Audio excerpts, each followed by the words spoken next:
muchas gracias,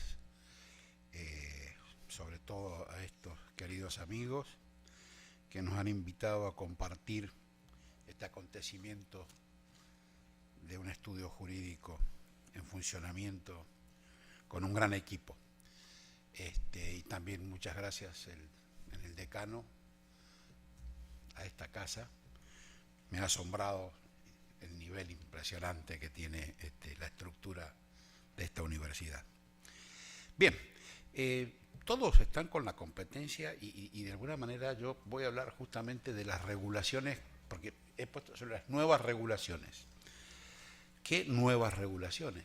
Justamente voy a hablar de esas regulaciones en los ámbitos en los que no hay competencia. O sea, por ejemplo, en las regulaciones de las empresas de servicios públicos, de prestación de servicios públicos, que normalmente, y en mi país, quizás por opciones de tipo político muy importantes en su momento, no tienen competencia, o sea, porque han sido otorgadas por plazos de tal magnitud y con territorios de tal extensión que hace imposible simular siquiera algún tipo de competencia.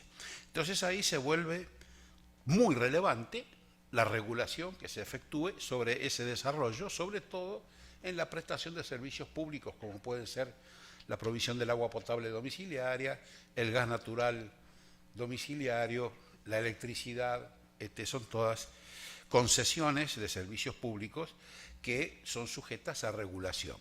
Y todas en contratos de muy larga extensión, o sea, reitero, estamos hablando 20, 30, 40 años de concesión. Entonces se vuelve particularmente importante este sistema de regulación sobre esa actividad en un contrato esencialmente dinámico, sobre un tipo de contratos que son, que algún premio Nobel de Economía denominó contratos incompletos, ¿no? Oliver Hart, porque es imposible saber cómo van a desarrollarse en el tiempo. El nuevo Código Civil y Comercial que tiene hoy la Argentina los denomina contratos de larga duración y también habla de esta situación donde lo esencial es el tiempo y la duración de la prestación más que los contenidos de las prestaciones, porque éstas se van modificando, van sufriendo una dinámica dada por la tecnología, por la evolución económica, por los distintos requerimientos, donde incluso están los requerimientos de tipo social, los requerimientos de tipo económico. O sea, van cambiando. Un contrato donde los cambios no son algo imprevisible, sino algo que todos saben seguro que se van a presentar y van a ocurrir. Esto va modificando y va haciendo una dinámica en la interrelación de sostenimiento del equilibrio de las prestaciones. Y este equilibrio de las prestaciones debe ser permanentemente custodiado y en esa dinámica de custodia juegan garantías de tipo constitucional, por ejemplo, en materia de servicios públicos, la garantía de control de calidad y eficiencia de los servicios públicos, o sea, cómo se sostienen los caracteres esenciales de los servicios públicos en el tiempo. Y esto nos lleva a que los paradigmas con los que se mueve lo controlado, aquello que estamos queriendo regular,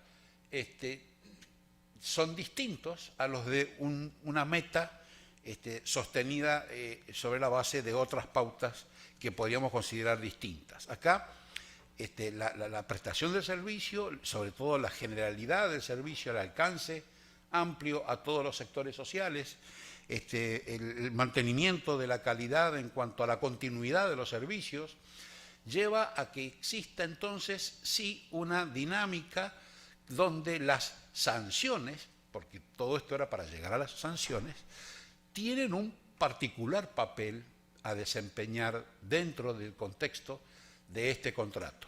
Insisto, no hay competidores, hay normalmente una administración pública concedente, una concesionaria, y a esta concesionaria y a esta relación debe ser permanentemente vigilada.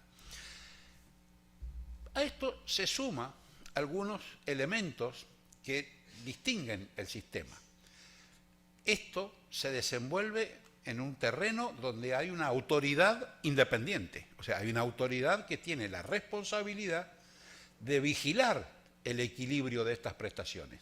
La reciprocidad, incluso el Código Civil y Comercial en estos contratos obliga a un permanente deber de lealtad recíproca en las partes y además a ponderar cada una de las situaciones de equilibrio o desequilibrio que se puedan ir presentando durante el desarrollo contractual, de modo tal que sea considerado en función de la duración del contrato. O sea, un desequilibrio o cualquier tipo de actuación que pudiera ocurrir durante el transcurso de la ejecución debe ser valorada en función de la duración completa del contrato y no de sus efectos inmediatos o de corto plazo. De ahí entonces que la sanción empieza a tomar un cariz muy especial, porque la regulación acá primero tiene por finalidad la prevención y solución de conflictos. Tiene por finalidad garantizar la participación de los sujetos que están metidos en este sistema de regulación. O sea, no es válido un incremento de tarifas si no ha participado a través de audiencias públicas los usuarios. O sea, esto obliga a un sistema participativo donde entonces la movilidad que se produce hace que la sanción juegue de otra manera, porque hay otros actores y hay además la posibilidad de vigilancia de organismos independientes que tienden y tienen por finalidad, lo interpretamos nosotros, no está escrito así, tiene por finalidad que los conflictos sean previstos y solucionados en el ámbito de ese desempeño, de esa regulación, y no la judicialización permanente de todos estos acontecimientos. Sí prevé, por supuesto, entonces, un sistema de sanciones, pero un sistema de sanciones donde prima la ponderación de la situación. Existe, y ahí sí señalábamos recién, y varios de los quienes me antecedieron en el uso de la palabra pusieron su atención sobre el riesgo que implica la tentación de la administración de sostener en el tiempo la sanción, no resolverla, o sea, utilizarla como arma de presión para las eventuales modificaciones renegociadas que sin duda van a ocurrir tarde o temprano en un país con una economía tan desequilibrada como la Argentina, por ejemplo, donde tenemos niveles de inflación realmente inaceptables. La renegociación viene seguro, la reconstrucción del equilibrio contractual viene seguro, entonces es grande la tentación de la administración el uso de estas sanciones, que muchas veces están previstas con distintos mecanismos, para retenerlas y irlas aplicando en función de las posibles mesas de renegociación o de mesas de negociación que permanentemente se van abriendo durante la ejecución de estos contratos. Esto hace que, claro, sobre la sanción haya una gran incertidumbre, que haya tentación de llevarla a juicios, a procesos judiciales, que es precisamente lo que el sistema de regulación está tratando de evitar. O sea, está buscando que esto no se presente así. Tampoco sirve esto que recién explicaba también Víctor, no hay carácter disuasivo en las sanciones porque no hay otros para disuadir. Está únicamente uno que tenemos enfrente que está ejecutando, está llevando adelante este contrato, que normalmente es una sociedad comercial, normalmente es una persona jurídica y normalmente todo su objeto social consiste en el cumplimiento de este contrato y nada más que de este contrato. No tiene otros objetos comerciales distintos a la ejecución de ese contrato. Porque incluso muchas veces la administración, para poder tener un mejor control, obliga a aquel que consigue y gana en licitación la concesión a constituir una sociedad donde su único objeto sea llevar adelante el contrato. Esto le permite hacer algún tipo de investigaciones, sobre todo en materia de costos. Es muy común también que a estas empresas privadas se las obligue a hacer ciertas compulsas de precios o concursos comerciales para determinados costos, de manera tal que la exclusividad de objeto la lleva a ser más fácil o más posible de ser controlada. Entonces, digamos, la sanción, que muchas veces depende del tipo de servicio y depende del riesgo que se quiera proteger, tienen distintos mecanismos. Para poner un ejemplo que me tocó resolver jurisprudencialmente, el sistema de sanciones de multas por ventana móvil. O sea, un corte en el servicio de tantos minutos en el mes provoca una determinada sanción. 2 cortes. Doctor, disculpe, le quedan 5 minutos. Ah, bien, gracias. Sí, prosigue. Pensé que me quedaba menos. 2 cortes en el término... 2 cortes en el término de 45 días es una sanción agravada. 3 cortes en 2 meses, más grave todavía. Entonces, claro, los planteos inmediatos vienen, me está sancionando por el mismo corte, en el contexto de otro y de otros 2, pero el corte era el mismo. Entonces, acá non bis in idem, me está sancionando 2 veces el mismo corte. Entonces, mire, no, en uno le sanciono el corte y en el otro le sanciono la reiteración y en el otro la frecuencia ya de los cortes que usted está produciendo en el servicio. Entonces, se llama un sistema de ventana móvil porque va abriendo una ventana y va contando la cantidad de incumplimientos esporádicos que se van produciendo en el contrato. Lo cierto es que termina necesariamente en la mesa de negociaciones la sanción. O sea, esto forma parte del paquete que empieza a jugar en la negociación. En un principio no era posible, porque el régimen regulatorio eléctrico, en su origen, en la década del 90, decía que las multas eran inmediatamente distribuidas entre los usuarios. O sea, se le daba en beneficio a los usuarios perjudicados por ese incumplimiento, por ese corte eléctrico, por ejemplo. Claro, entonces la primera vez que fueron a una renegociación y regalaron las multas como parte del paquete, apareció un protector de los usuarios que dijo, no, ya eran nuestros. Esas multas ya eran montos que tenían que ser acreditados en las facturas. Entonces hubo una modificación del marco regulatorio para poder disponer de estas multas en este juego dinámico, digamos, de la sanción en la mesa de renegociaciones que permanentemente se están presentando y están ocurriendo.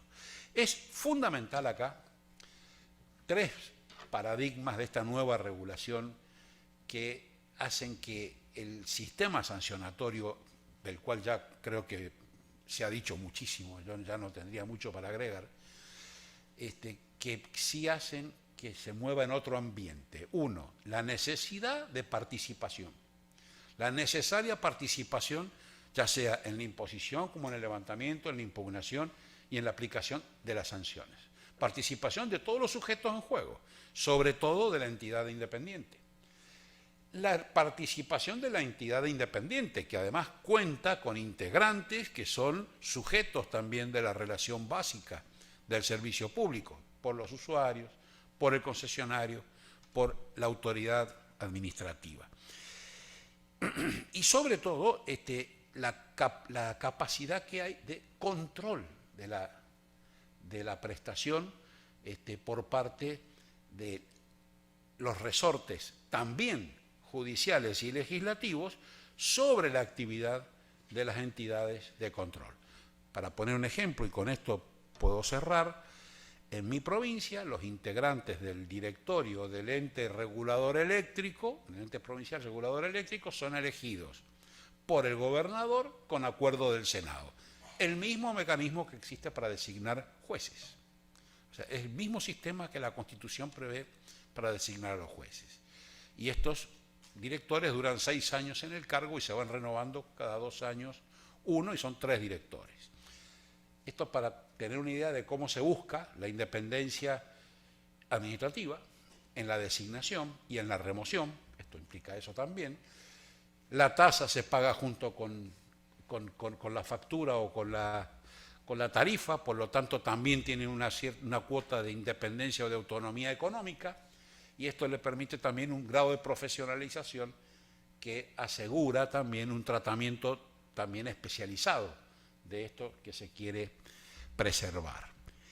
Bueno, creo que tratamos de hacer un abordaje de otro ángulo donde exige otra actitud en los actores, sobre todo en esta búsqueda de evitar la judicialización del procedimiento y en esta búsqueda de que tampoco perdamos de vista este principio, que ya mencionó también Jaime más temprano, ¿no?, en cuanto al principio de juridicidad que debe inspirar a toda esta actividad, que nos trajo como recuerdo acá al papá de Pablo Comadira, a Julio Rodolfo Comadira, que trabajó tanto sobre este principio de la juridicidad.